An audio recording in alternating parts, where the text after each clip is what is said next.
क्या भारत के पास दोबारा से 1971 वाला चैलेंज और अपॉर्चुनिटी आ रहा है? उस समय ईस्ट पाकिस्तान के अंदर पाकिस्तान की पंजाबी आर्मी डोमिनेशन कर रही थी, उनको उनके बेसिक ह्यूमन राइट्स नहीं दे रही थी।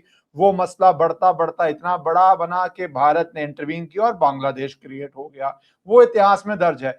पर क्या पीओजेके जो वैसे ही भारत का है, जिसको अवैध रूप में कब्जा किया था, वहां पे जो प्रोटेस्ट चल रहे हैं उसके अंदर अब भारत को इंटरवीन करना चाहिए या नहीं करना चाहिए? इसके पीछे क्या मिलिट्री लॉजिक है, स्ट्रेटेजिक लॉजिक है? क्या जो वहां की आबादी हम कर भी सकते हैं क्योंकि वहां पे चाइना का भी एक रोल है? बहुत सारे पहलू हैं। एक बात कॉमन है कि प्रोटेस्ट बहुत ज्यादा हो रहे हैं और ब्रूटली उनको सप्रेस किया जा रहा है। साथ ही साथ पाकिस्तान के ऊपर और बहुत प्रॉब्लम्स हैं। अफगानिस्तान एक नई प्रॉब्लम बन गई है पाकिस्तान के लिए। बलूचिस्तान एक परमानेंट एग्जिस्टिंग प्रॉब्लम हो चुकी है। तो भारत का इन सब जगहों पे क्या रोल होना चाहिए? हमारे हित में क्या है? क्या पॉलिसी होनी चाहिए और क्या ऑप्शंस हैं? ये सब डिस्कस करने के लिए हमारे साथ जुड़ गए हैं lieutenant general Raj Shukla ji. Thank you sir for taking out time and joining. Thank you, बहुत बहुत धन्यवाद आपका कि आपने आमंत्रित किया। Great pleasure to be on your show. Thank you sir. Sir, तो किस तरह देख रहे हैं ये जो पीओके में प्रोटेस्ट्स हो रहे हैं? क्या ये भारत के लिए कुछ अपॉर्चुनिटी है या हमें बाहर रह के सिर्फ इसको ऑब्जर्व करना चाहिए? देखिए, मैं बहुत समय से कह रहा हूं that in our strategic calculus Pakistan is a mere pest. There are better things to do. There are better things to bother about. And why do I say it? Ki Pakistan is collapsing on its own. And this is a very serious problem for Pakistan, not for me. I am gleeful. For Pakistan, it's a serious problem. Ki they have no identity, no serious ideology. Their economy is in shambles. I keep saying Pakistan's economy is less than the market cap of the Bombay Stock Exchange. It has no technology. जो पूरा जादू इन्होंने किया है, और they are trying to do this whole magic around the military. Military is just one instrument in your statecraft. But what is the Pakistan at the end of the day? इनकी जो बुनियादी समस्या ये है कि इनकी सियासत में दानिशमंदी है ही नहीं। दानिशमंदी नाम की चीज है ही नहीं. In their statecraft, there is no wisdom. When you lock up the most popular political leader, I mean, I'm no fan of Imran Khan, but the fact is that he is the most popular political leader. And if you can lock him up and, also say he'll be misbehave with him, there are some allegations of torture, he's losing his eyesight. Basic politics has stopped flowing in Pakistan. और वो बुनियादी मसला है. और ये जो आप देख रहे हैं अभी, देखिए इसकी शुरुआत कहाँ हुई थी. शुरुआत हुई थी केपीके में, फिर बलूचिस्तान में, और ये हमको नसीहत देते थे in our Jammu and Kashmir, look at the trouble that they are in. It is a strange irony. और वहां हुआ क्या है, ये जो जॉइंट अवामी एक्शन कमिटी है, which, as you know, Ishkaran, it is not a body of politicians. Wahan there are lawyers, businessmen, transporters, and increasingly this is the youth bulge of Pakistan showing up. जो tribal leadership थी, that is taking a back seat, और आपने बलूचिस्तान में देखा, यहाँ आप दोबारा देखें. And this youthful leadership simply does not want this charade of a martial law regime with a toady like Shehbaz Sharif. I mean, I hate to use these words, but that is the reality. Or any intelligent man, intelligent human being cannot tolerate such a setup. And that is where these troubles started in KPK, then in Balochistan. You have these water disputes between Sindh and Punjab over, allegations that the upper water streaming is being taken by Punjab. There are grave disputes. We yet haven't applied we have merely suspended the Indus Water Treaty. We haven't yet applied the levers. And they are already in a grave water crisis. जो उनके major farming belts हैं, the water deficit is as high as 60 to 80%। और आपके मतलब अंदर ये हाल है, and you are roaming around in Switzerland and God knows the Middle East trying to set bring world peace. So I keep saying it is a pest. There is nothing much to worry for India and its largest state. But what is happening in this Pakistan occupied Kashmir? अब देखिए उनका जो अमन खान का statement निकला है, which I read in the morning, he is appealing to India, unless it's a fake, I don't know, but he's appealing to India for medicine, for food, alleging atrocities, custodial torture, governance deficits. So this is a very serious crisis. Video को 5 second के लिए इसलिए pause किया है क्योंकि मेरी आपसे request है कि अगर आपको पसंद आए तो आप इस वीडियो को लाइक और चैनल को सब्सक्राइब कर लीजिए। इनकी एक मिलिट्री हॉस्पिटल है इनका रावलकोट में। The protesters sitting outside went and thrashed the police or the paramilitary there, military hospital, and 3 people died. और जो ये आप पूरा जोड़ें अभी, you know what is happening in KPK, Baluchistan, in Singh, Punjab, it is their civil society which is in a crisis. And by the way, this joint Awami Action Committee is a civil society network which has come together after 5 to 10 years. So I'm saying it is not episodic. ये टलेगा नहीं मामला 2-3 हफ्ते, especially with strong arm methods. This is a serious crisis in the internal cohesion of Pakistan. And they really have to sort it out themselves. And ultimately, the only way of sorting it out is by restoring popular political government. और वो ये कर नहीं पा रहे हैं, मतलब for years together. So that is the real malaise, the real disease. What we are seeing in the joint Awami Action Committee and its actions in PoK are merely the symptoms of that disease. You asked as to what India should do. India has got better things to look at. There are challenges before India. National security, चीन के साथ, IOR में, West Asia. और मैं एक और बात बोल दूं आपके शो पे, that today India is what it is. It was the 4th largest economy. There is a temporary dip. We are 6th largest. Stanford University कहता है in AI competitiveness we are number 3. Low Institute says in comprehensive national power we are number 3. Mr. Mohandas Pai churns out a whole lot of other, metrics. Road, automotives. There is a lot happening. We are in the big league. We also have challenges. But वो challenges हैं United States के साथ, चीन के साथ, AI के domain में. We have elevated challenges. I'm the village I come from near Kanpur, वहाँ कहते थे कि भाई कीचड़ से कभी मत खेलो, क्योंकि अगर आप कीचड़ में ईंटा डालोगे तो छींट आप पे आएगी. So Pakistan is like that. It seriously doesn't bother me. Though there are other challenges where we need to. Your wish is my command. A lot of you have been telling me that I need to start an English YouTube channel. As you see me on national television doing debates in English, I write in English, but important issues, some of you would be more comfortable to hear videos in English. So at least twice a week on my new English channel, either with a guest or conversation, or once a week covering the important issues, I would be posting on this channel in the original English audio. I may also put certain AI videos in English with translation so that you can get that experience also. So please shower your love there, your support there, and join this English YouTube channel. Thank you so much. तो मैं other challenges पे आता हूँ, पर कीचड़ की sir problem ये है कि अगर घर के बाहर कीचड़ हो तो उसको साफ भी करना पड़ता है, क्योंकि कहीं तो वो पहलगाम करेगा, कहीं पे वो 9-11 करेगा, कुछ ना कुछ करता रहेगा, 26-11 करेगा, तो वो कीचड़ को सर साफ करना कई बार जरूरी हो जाता है. बियॉन्ड दैट वो नहीं है पाकिस्तान की. Very good. So now let me respond to this. वो पहलगाम पहले करता था जब हम सिंदूर नहीं करते थे, अब भी शायद करे, बट उसकी जो संभावना है कम होती है. Pakistan army is not a bunch of fools. They know where it hurts and when it hurts, and they knew what happened in Sindoor. Military to military they know that they were exposed, they were naked. हमने चुन के मारा. It was actually a military success. We hit Noor Khan base, which is like hitting Palam. It was a very serious military reverse. But specifically to that, what is my response? Now we should invest space, cyber वगैरह में ऐसी capacities में invest करना चाहिए.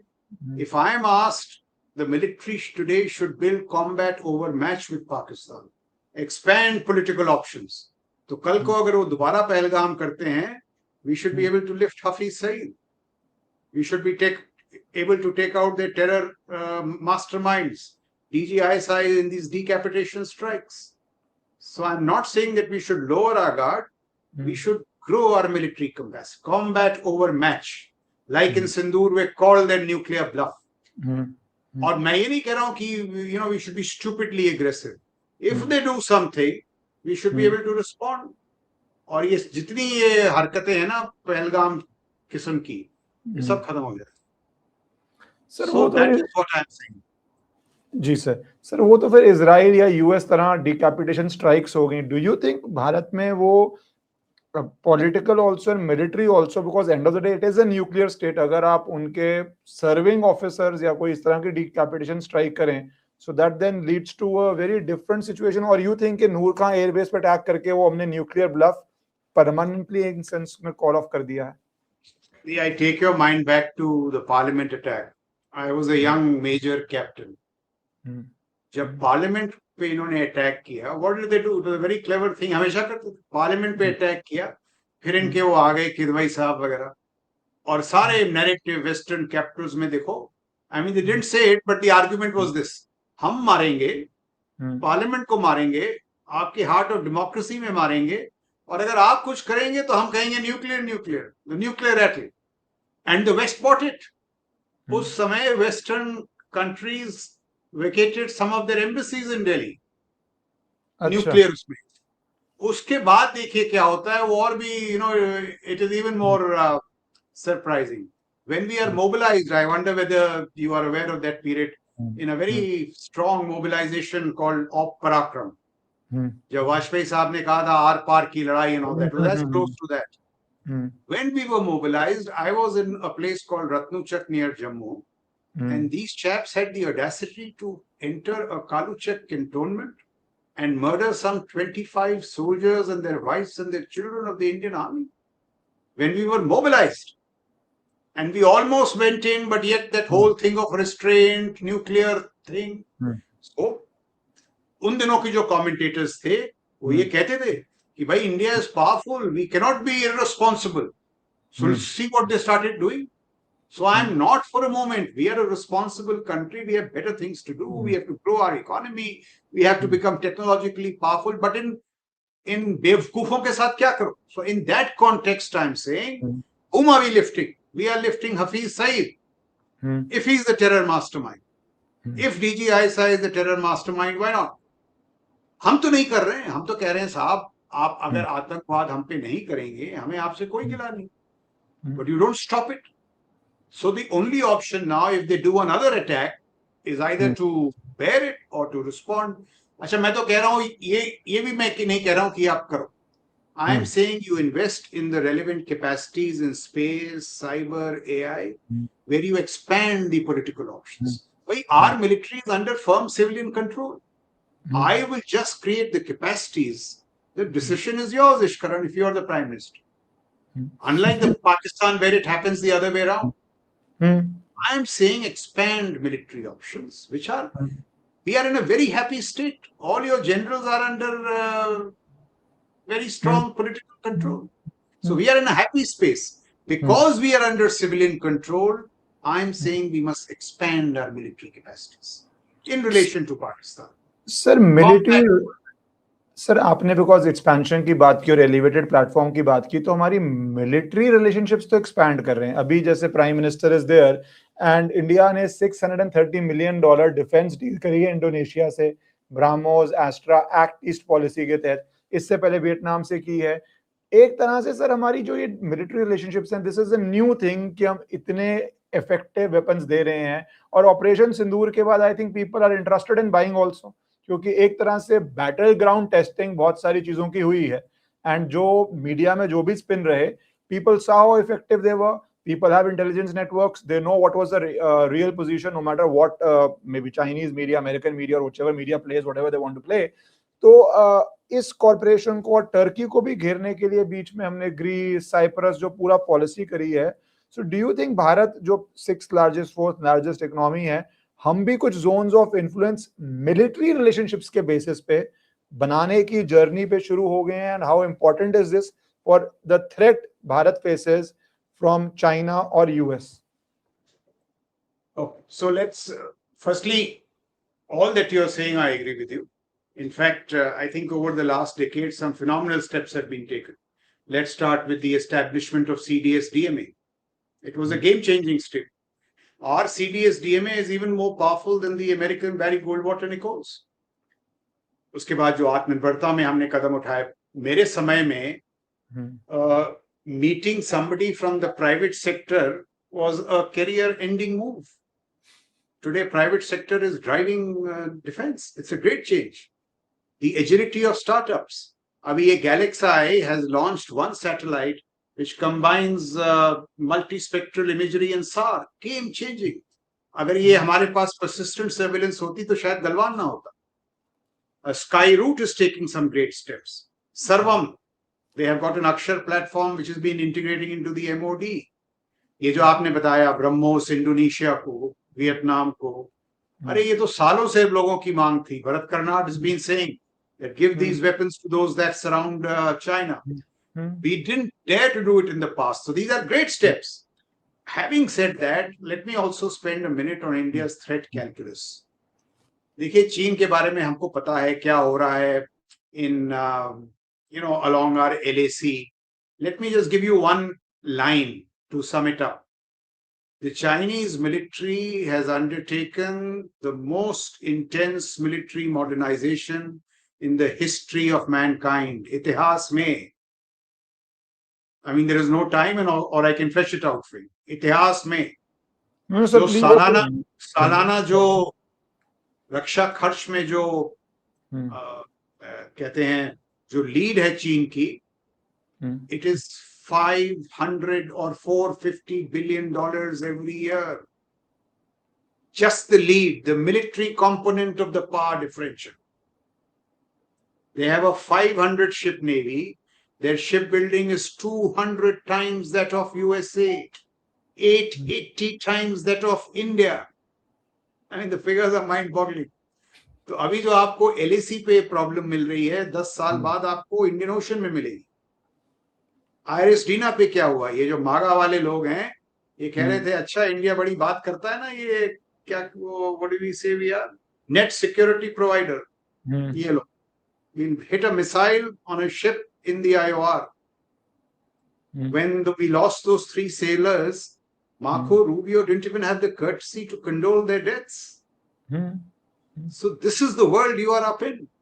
आपने बिल्कुल सही फरमाया. Turkey, a West Asian country, is giving naval platforms and drones to Pakistan, naval platforms and drones to Bangladesh. अभी रहमान साहब गए वहां और Mangla port में he signed an agreement with China. So there is an encirclement happening all around, and this is why I say, why is it happening? अगर हम पाकिस्तान होते हमसे कोई कुछ कहता ही नहीं. This is India. We could displace USA and China. The fight is grim. So in that sense, we need to do a lot more. और वहां पे जो हमारे रिफॉर्म्स हैं, जब हम थिएटराइजेशन नहीं करते हैं, DRDO रिफॉर्म्स में वो गति ना हो, PSU रिफॉर्म्स में गति ना हो, these challenges grow. So today we have 2 challenges. One is all the cans that we kicked down the road, जो रिफॉर्म्स हमने किए. And secondly, आप देखें, if you have been following Ukraine and Iran, the national security challenges or changes have been phenomenal. मैं आपको एक उदाहरण देता हूं, which I have given 100 times. Let me give it on your, just to tell you how the character of war is changing. The war in Ukraine starts in February 2022. उससे पहले आप देखें ड्रोन्स का इस्तेमाल वेडिंग्स में होता था. Ukraine was a country without an air force or a navy, Ishkaran. without an air force or navy, and they were suddenly attacked by the third most powerful military in the world. They had nothing. They created an AI-enabled platform called Delta, which makes sure that 10, 12 data streams are fused into one intelligent stream. And along with a versatile inventory of drones, they have created a digital killing web, AI-enabled digital killing web, where anything which moves is detected and brought down within 10 to 12 minutes. So there is no artillery, enemy artillery, no enemy armor. Infantry soldiers are brought down. Drones are kings and queens. AI and drones. Now to make, and uske piche there is a trinity. Artificial intelligence, military autonomy, and algorithmic warfare. The world is pivoting majorly from platforms to software. उसका आपने एक और देखा Venezuela में. Without those kind of technological capacities, and now with fraud, the Americans could not have picked out Maduro from Venezuela. And he was in a military cantonment, by the way. He thought he was secure. Look what happened look at the world's mightiest military. See, this game of national security changes by the hour. They have achieved one of the most outstanding military victories in recent times. But they have failed to open the strait. Why? Because their navy is not small enough, not agile enough, not autonomous enough. It's a very powerful navy. Suddenly they discovered that big is not lethal. The Shahid drone has proven to be as lethal as the American Tomahawk. Now I'm saying we have done well.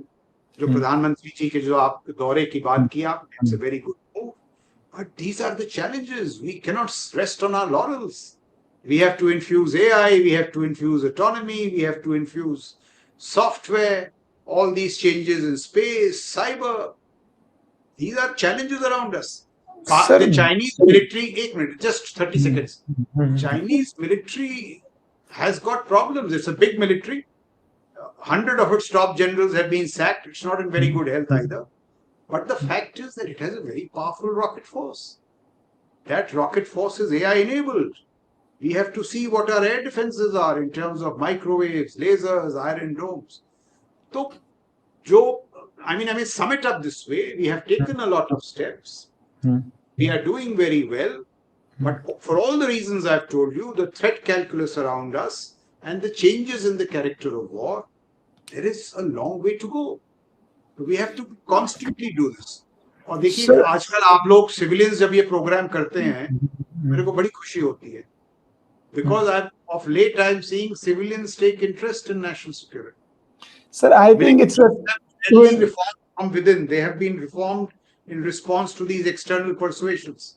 So I'm very glad when like you do this. Also, sir, maybe I think as we have grown as an economy, become more confident, have bigger issues. So any nation which goes on an economic journey, I remember we used to read the biggest question in US presidential election would be that do you want a commander-in-chief that if the phone rings at 4 a.m., who do you want to pick the phone up from the times of Kennedy, etc. onwards? So that was always a big question in US politics. And in Indian context, it became, I think, national security against terror attacks, which has morphed into not only whom do you want to deal with terror attacks, but who do you think, whether it's a conscious journey as a nation or it's just happened, that from dealing with terror se kaun deal kar payega better, to China से कौन बेहतर deal कर पाएगा, कोई US से कौन बेहतर deal पाएगा, क्योंकि अब हमारे इकोनॉमिक इंटरेस्ट, हमारी इमिग्रेशन पॉलिसीज, वो सारा I think as a nation economic journey भी हुई है, जिससे civilian interest along with platforms, social media enables it. तो वो एक चेंज तो आया है sir, I think civilian population में, which has organically happened.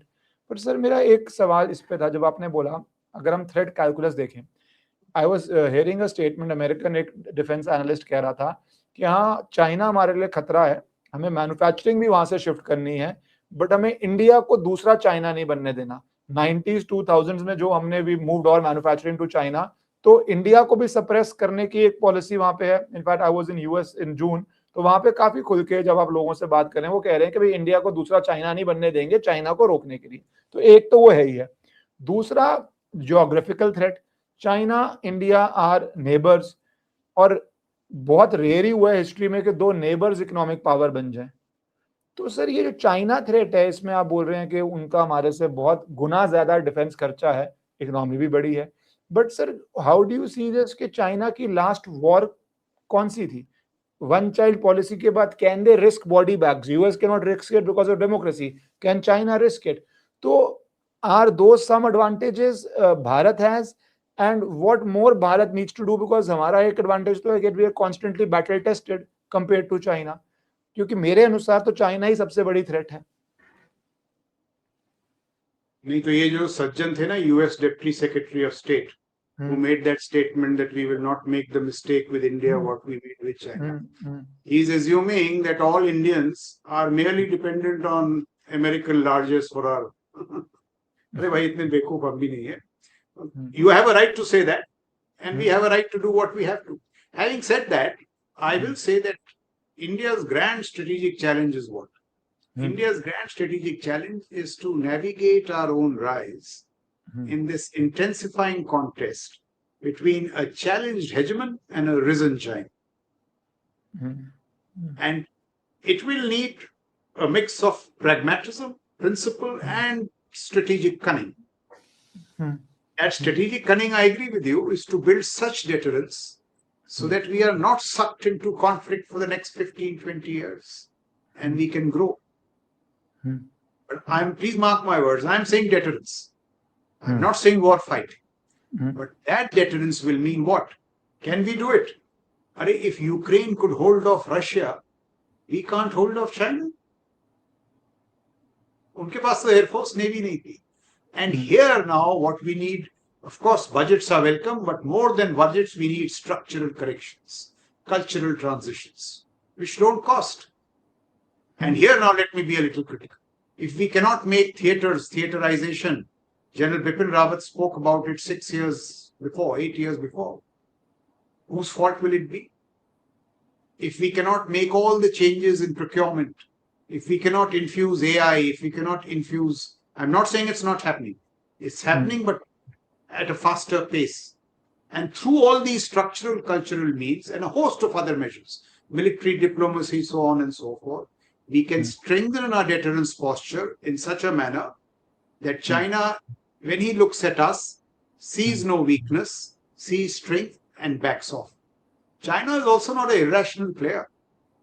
China would like, उनके लोग बोलते हैं one tiger on a hill.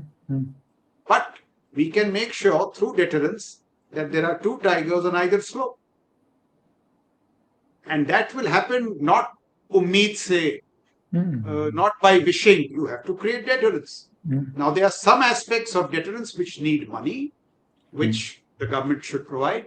And there are some aspects of deterrence which just need cultural changes, structural corrections. And for that, you have to see what's happening all over the world.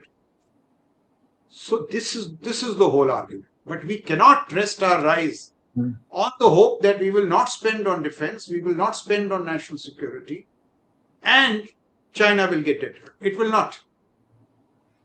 And when we start this, what our strategic autonomy needs most is autonomous capacities. And when you start creating those autonomous capacities, gentlemen like this Deputy Secretary of State will start coming along to your side. Sir, but एक reality तो... If I can make just one more point, we don't need American blood. We don't need your treasure. We just need some technological collaboration, which, by the way, if the Americans themselves would care to introspect, the balancing or containment of China is in your interest, damn it. It's not only in our interest. They say that only, but वो उसमें साथ में जोड़ते हैं ना कि China को contain करने के लिए एक नया चाइना नहीं क्रिएट करना. That is the sort of thing you hear. But sir आपने टेक की बात करी, तो एक वेस्ट एशिया की लड़ाई में इंटरेस्टिंग एस्पेक्ट्स हो रहे हैं. How serious do you think that is happening? जो यूएई की प्रेसिडेंट बार बार भारत आ रहे हैं या भारत के वहां जाना और इजराइल का जुड़ना, Do you think that is more air or do you think उसमें कुछ substance है? Because West Asia ने भी realize किया है ईरान war के बाद कि US तुम्हें protect करने नहीं आ रहा. In fact, US bases could make you a target also in certain situations. और UAE Saudi Arabia का भी अपना friction है जो खुल के अब चीजें बाहर आ रही हैं. So, do you think that there is going to happen a realignment in West Asia also? Israel also needing to things, and Israel has a lot of technology and has decent relationships with India. Do you think this is very speculative, or do you think there is some substance to this sort of equation forming UAE, India, Israel, and some other countries? So you're absolutely right. See, what is happening that the international order is being reborn and remade. This is a unique moment. It is just not a transitory moment. In multiple things are happening. For example, when they say that, we don't want to create another China, it is too late, friend. Soviet Union never peaked beyond 50% of the American economy. China is already 75% of the American economy. It beats you in every technology. The Tao's law means it is also contesting you actively in AI. That's why I said challenged hegemon, risen challenger, not rising. Now, on your own, you cannot balance China, my dear. Therefore, you need India. You've been sleeping for 15 years. Agar aap jage hote, perhaps it would have been right. So I'm saying this is that leverage moment. If the Americans show sagacity, we could come together only in technological terms. We are also very wise. We don't want American bases and that kind of stuff. We don't want to take a relationship beyond a point. Because we see what happened. The American umbrella, far from protecting the allies, became a vulnerability. Iran ne thok ke mara aur aap kuch kar nahi paaye. Hubris. You fended off their missiles. You didn't have the technological means to fend off their drones. Trump went begging to Zelensky, asking for his Mirovs and counter drone teams. So, bhai, you are still a superpower. We acknowledge that. You have 25% of the global GDP, but hubris aapko bhi na hai. You also have a whole lot of problems. And the West Asian crisis is a good sign. Look what happened. You began with saying regime change. All you have done is you may have achieved a leadership change, but Khamenei Saab's funeral will tell you that this is a resurgent Iran. You have got into a more hardline leadership. And what has happened most critically is that Iran discovered something which is even more lethal than the nuclear option. That was closure of the strait. Right. Why did Trump sue for peace? Because he was told by his advisors, look at the bond market. A month from now, the globe will hit recession. You will be hit and you will lose the elections. कोई मेहरबानी से थोड़ी ना किया उसने.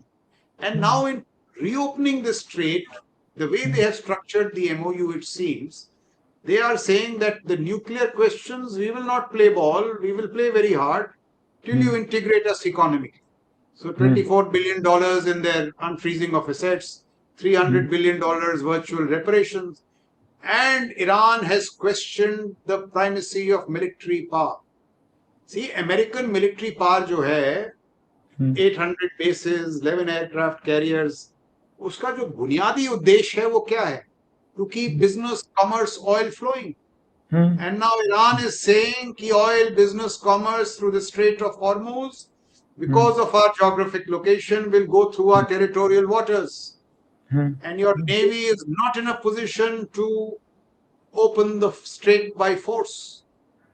You have run out of military options because America, this is a strong America in one way, but a very weak America in another way. It cannot shed blood.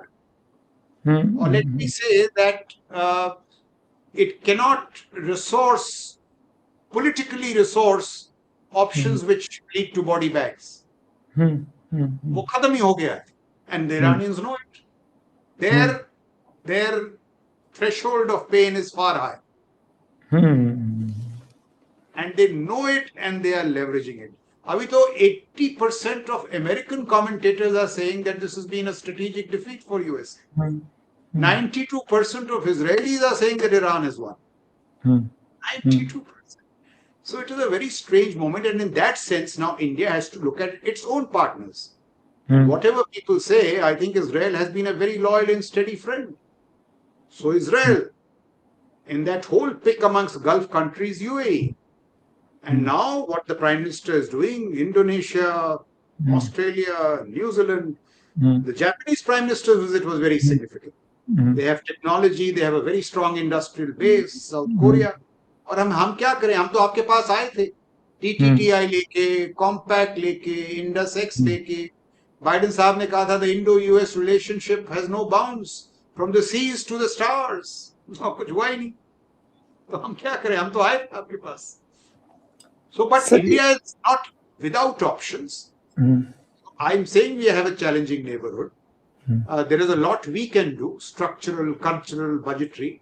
There are a lot of relationships. Israel, UAE, Japan, South Korea. When I was growing up in, I don't know, college or whatever, I forget which paper, it headlined in one of its editorials, the wallflower and the dance of the dinosaurs. India was the wallflower. Either two dinosaurs थे ना, USA और Soviet Union. हमको नाच के लिए नहीं पूछते थे. Wallflower. They would ask us for a dance. Today we are the toast of the world. This is not that India. So we have challenges and we have options.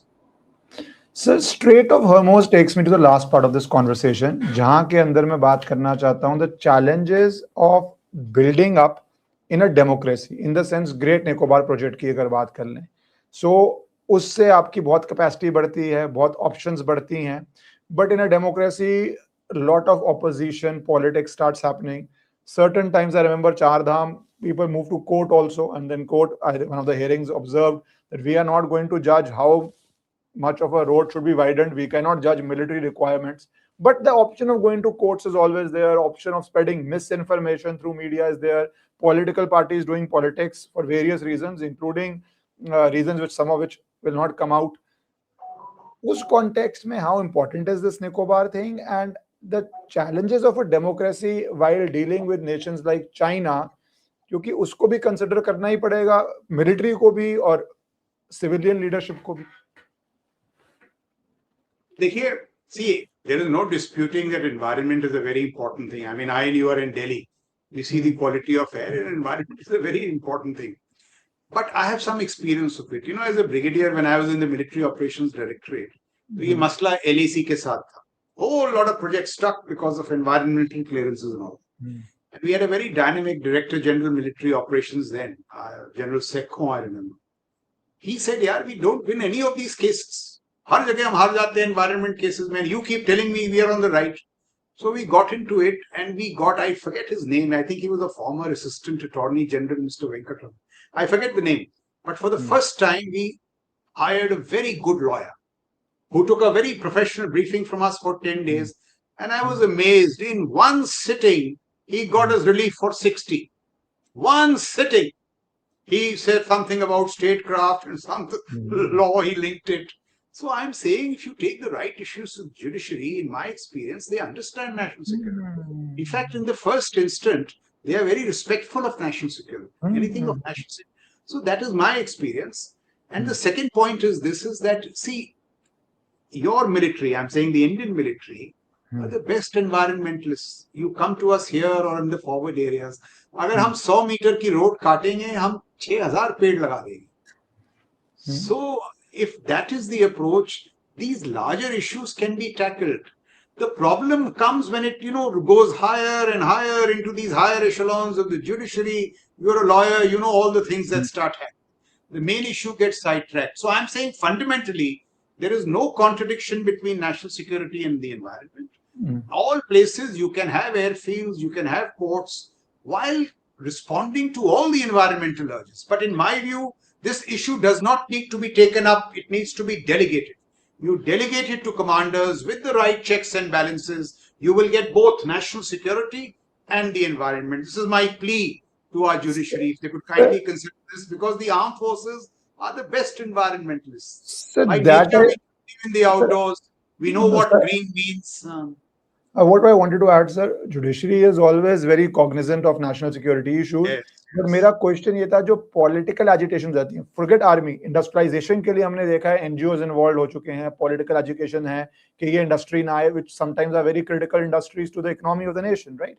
तो वो एक रीजन बनाया जाता है, they take an excuse, sometimes it will be environmentalism, sometimes it will be some endangered species, sometimes X, sometimes Y, like Nicobar के अंदर कि भाई लोगों का लाइफस्टाइल चेंज हो जाएगा। तो 200 साल पहले तो सर हम सब तो नहीं, पर बहुत रीजन्स भारत के जंगल थे, तो फिर आपको वो पूरे जंगल ही रहने थे, रेल रोड्स आई थी, तब भी डिस्प्लेसमेंट हुई थी। तो जो गरीबी में रह रहा है उसको गरीब रहने दो, शहर ही ना बनाओ, वो तो then it takes you to 15th century, क्योंकि तब कितने वास्ट फॉरेस्ट से, अगर आप उस जमाने का पढ़िए। दिल्ली भी आप देखिए सर क्या थी बिफोर 1947, कहाँ तक सीमित थी और कितनी बड़ी है, कितनी नई कॉलोनीज बड़ी हैं। साउथ दिल्ली तो सारी ही इंडिपेंडेंस के बाद बनी है। पर जो ये पॉलिटिकल रीजंस या एनजीओ रीजंस या फॉरेन मनी आके मीडिया में एजिटेशन, यंगस्टर्स को कन्विंस किया जाता है, ये चैलेंजेस चाइना में नहीं है, ये भारत में है। तो स्ट्रेटेजिकली मैं पूछा था कि do you think these are serious challenges, या इनसे बहुत फर्क नहीं पड़ता है? क्योंकि डेमोक्रेसी में आप अगर लोगों को इंसाइट कर लीजिए या कन्विंस कर लीजिए कि एक गलत प्रोजेक्ट है, तो उसका एक असर तो पड़ता है। So see, these issues have cropped up everywhere. They have cropped up in democracies and they have cropped up in autocracies like China. So let's take the democratic experiment. When you become unreasonable on environmental issues, as the United States did, what did it give birth to politically? It gave birth to Donald Trump. And Donald Trump openly said that climate change was a hoax. Whether it was right or wrong was not the issue. He won the democratic argument on it.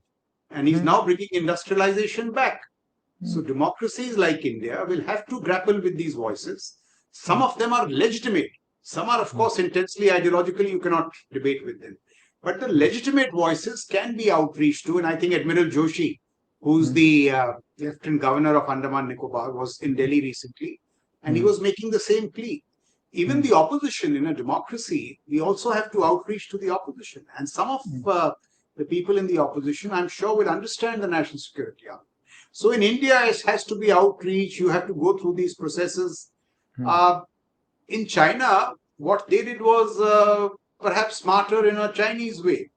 They have not taken the pedal off industrialization, but they have pushed hard on industrialization, but simultaneously created green energies, scaled up, renewables, those kind of stuff. They have also taken some great steps in Beijing. Beijing is a pretty good place. So, and I want to make one argument. When we, in our contest, in our competition with China, when we keep making this argument, कि साहब हम क्या करें, हम democracy हैं, वो तो autocracy है, that is not an entirely honest, valid argument. The serious question we should ask ourselves is, why do we lag China in ideation? We open society, close minds. Close society, open minds. How is it that they are thinking ahead of us in AI? Last year or this year's Chinese, there is an American who won the Nobel Peace Prize or Nobel Prize in Chemistry. He has last week been hired by the Singh University to do research in AI. Why for a change, let us get our talented Indians back. Even if rock star pay. Kishore Mehbubani ek hai, he's a Singapore thinker. He says the Indians beat the Chinese in the most competitive human laboratory in the world, the United States. Ishkaran, if I and you are in USA, we'll beat the Chinese. But the problem, he says, in India is that if the Indian ecosystem allows the productivity of the Indian mind to be even 25% of their counterparts in USA, Satyanarayana, our GDP will be $25 trillion. Now, I don't know, you fact check those figures, but he says something like this. No, sir, so but our ecosystem, democracy cannot be an excuse. If we are a democracy, we have to be more innovative, we have to be more open-minded, we have to be ahead in thinking. So the question that you asked, USA, China, and India, that is my honest answer. Yes, sir. Sir, and the thing you said about changes to bring talent in India, that's a very structural argument which starts with हमारी industries, जो richest people in India कौन सी industries में है, क्या वो state से जुड़ी हुई इंडस्ट्रीज हैं जहाँ पे स्टेट की लार्जेस्ट है, या वो कुछ इनोवेट करके हैं? वो बहुत बड़ी डिबेट है। वहां पे सारे सर इनोवेट करके हैं, यहाँ पे जो भी हैं बड़े बड़े, मैं बिजनेसमैन की बात नहीं कर रहा, वो फ्रॉम ब्रिटिश टाइम ऑनवर्ड्स कहीं ना कहीं कुछ वर्ल्ड को प्रोडक्ट दे के बहुत कम चीजें हैं, बाकी सारी तो आपने स्टेट के साथ जुड़ के ही काम किया है। But मैं इस argument के साथ दो चीजें जोड़ दूं. I'll tell you why they are so important. You will be shocked to learn that IIT Bombay, IIT Kanpur engineers are coming for interviews of sub-inspector CBI. Now, I'm not trying to, say that there is anything wrong with a post. But if this is what happens, who will push deep technologies? IITians can't be content with Swiggy and Zomato. They have to push quantum. Now, there is something gone wrong on our educational system in that sense. So we have to address it, and democracies address it. We critique it. दूसरी आपने बात की private sector की आप जिक्र कर रहे थे. I'll give you a set of figures on R&D. USA spends $750 billion on R&D. $975 billion. $750 billion come from the private sector. Eric Schmidt says, I'm lucky to be in a country where the craziest of my ideas, there is no dearth of money. The Americans are spending some $1 to $2 billion every day on AI. On AI, yeah. China spends $545 billion on R&D. India spends less than $40 billion. What comes from the private sector is negligible. What worries me is not that we don't spend. What worries me is that the private sector does not see obvious value in R&D. Does it tell you where we will be 10 years later? So overall, there are some very good things about India. We are in a different, I said, big league, big power, a lot of things clicking, and some things are very worrisome. If you don't click on these issues, talent, R&D, I mean, it'll tell you where the future is. True. So we need a lot of introspection. We are going strong in many ways, but the deal is, ये जो विकसित सुदृढ़ समृद्ध भारत की जो यात्रा है, ये शुरू हुई है, अभी लंबी यात्रा है. So, and wise men will be severely critical so that we attain those objectives. Absolutely, sir. Thank you, sir, for taking out time and covering all these strategic challenges as well as societal and structural changes जो हमें चाहिए to deal with all this. Thank you so much, sir, for your time. Thank you. Thank you very much.